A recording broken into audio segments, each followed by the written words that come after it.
నమస్తే ఫ్రెండ్స్, నేను మీ లక్ష్మిని. Welcome to Lakshmi kitchen. ఈరోజు లక్ష్మి కిచెన్ లో చక్కెర పొంగల్ చేసుకున్నామండి. చక్కెర పొంగల్కి కావాల్సిన వస్తువులండి.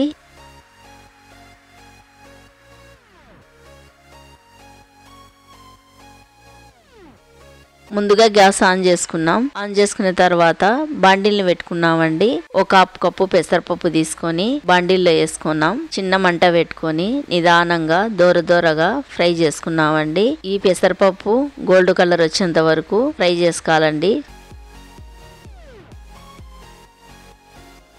చూడండి, నేను గోల్డ్ కలర్ వచ్చేంత వరకు ఫ్రై చేసినాను. ఇవి ఒక గిన్నెలోకి తీసుకున్నాం. అదే బాండిల్లోకి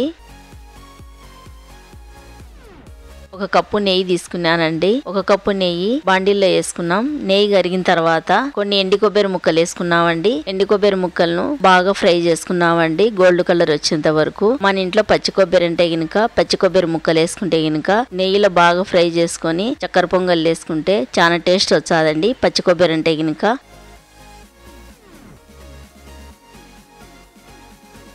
ఎండు కొబ్బరి ముక్కలు బాగా ఫ్రై అయినాయండి. ఇవి ఒక ప్లేట్లోకి తీసుకున్నాం. కొన్ని జీడిపప్పులు వేసుకున్నాం. కొన్ని కిస్మిస్లు వేసుకున్నాం. జీడిపప్పులు కిస్మిస్లు నిదానంగా గోల్డ్ కలర్ వచ్చేంత వరకు ఫ్రై చేసుకున్నామండి.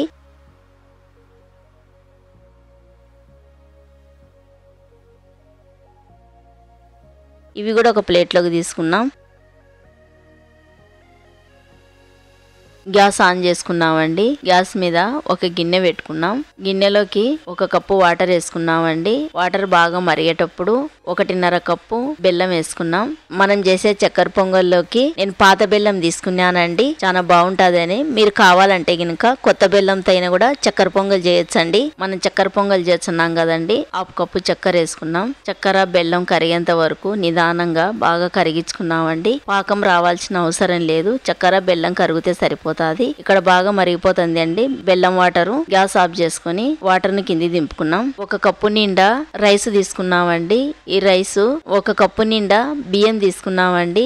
ఈ బియ్యం పెసరపప్పులోకి వేసుకున్నాము. పెసరపప్పు రైస్ ఒకసారి బాగా కలిపి కొన్ని వాటర్ పోసుకొని బాగా కడుగుదామండి. ఈ రైస్ నేను రేషన్ బియ్యం తీసుకోవడం లేదండి. మనం అన్నం చేసుకుంటాం కదా, అవే రైసే తీసుకున్నాను. 2-3 సార్లు రైస్ ను బాగా కడిగి కుక్కర్ లోకి వేసుకున్నామండి. 1 కప్పు రైస్ కు 4 కప్పులు వాటర్ పోసుకొని 1 స్పూన్ నెయ్యి వేసుకొని 1 స్పూన్ తీసుకొని అంతా ఒకసారి బాగా కలిపి కుక్కర్ మూతకు లబ్బర పెట్టుకొని విజిల్ పెట్టుకొని గ్యాస్ మీద పెట్టుకున్నామండి. స్టవ్ మీద పెట్టుకున్నాం. 4 విజిల్ వచ్చేంత వరకు ఈ రైస్ ను ఉడికించుకున్నామండి. మనం కావాలంటే గినుక బాండిల్లో చేసుకోవచ్చు. చాలా బాగుంటదండి. బాండిల్లో చేసుకుంటే కొంచెం లేట్ అవుతుంది. కుక్కర్ లో చేసుకుంటే చక్కెర పొంగలి తొందరగా అయిపోతాదండి. నేనైతే కుక్కర్ లోనే చేసుకుంటున్నాను.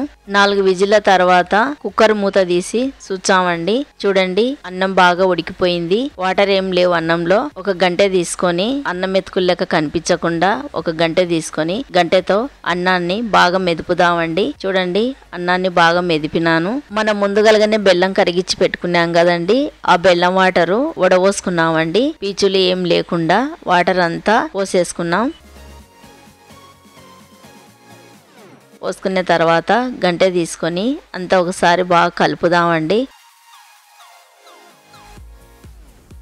కలిపిన తర్వాత బెల్లం వాటర్ వేసినాం కదండి. కొంచెం పలసబడింది. గట్టిపడేంత వరకు ఉడికించుకున్నాం. చూడండి, మనం అనుకున్నట్టుగా చక్కెర పొంగలి కరెక్ట్ గా సరిపోయింది మనకు. ఇప్పుడు 1 స్పూన్ యాలకుల పొడి వేసుకున్నాం.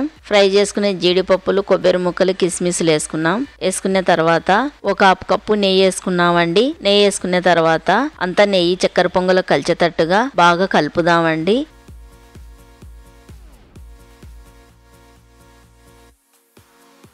కలిపిన తర్వాత శనగపప్పు అంతా పచ్చకర్పూరం తీసుకున్నామండి. చేత నలిచి వేసుకుందాం. గుడిలో ప్రసాదం లెక్క ఉంటుందండి చక్కెర పొంగలి. వేసిన తర్వాత పచ్చకర్పూరం కలిసేటట్టుగా బాగా కలుపుదామండి చక్కెర పొంగలి. ఈ చక్కెర పొంగలి మీకు చూడడానికి కొంచెం పలసగుంది కదండి. ఇది చల్లగా ఈ లోపల గట్టి పడుతుందండి. గ్యాస్ ఆఫ్ చేసుకొని ఈ కుక్కర్ ని కింది దింపుకున్నామండి. అంతేనండి, మన చక్కెర పొంగల్ రెడీ అయిపోయింది. చూడండి, మనం చేసిన చక్కెర పొంగలి ఎంత బాగుందో. దేవునికి మనం ప్రసాదంగా పెట్టచ్చండి. అమ్మవారికైనా కూడా దేవునికైనా కూడా ప్రసాదం పెట్టనీకి ఈ చక్కెర పొంగలి చాలా బాగుంటాదండి. నా వీడియో నచ్చితే నాకు లైక్ చేసి సపోర్ట్ చేయండి. ఇంకో కొత్త రెసిపీతో మళ్ళీ కలుద్దామండి.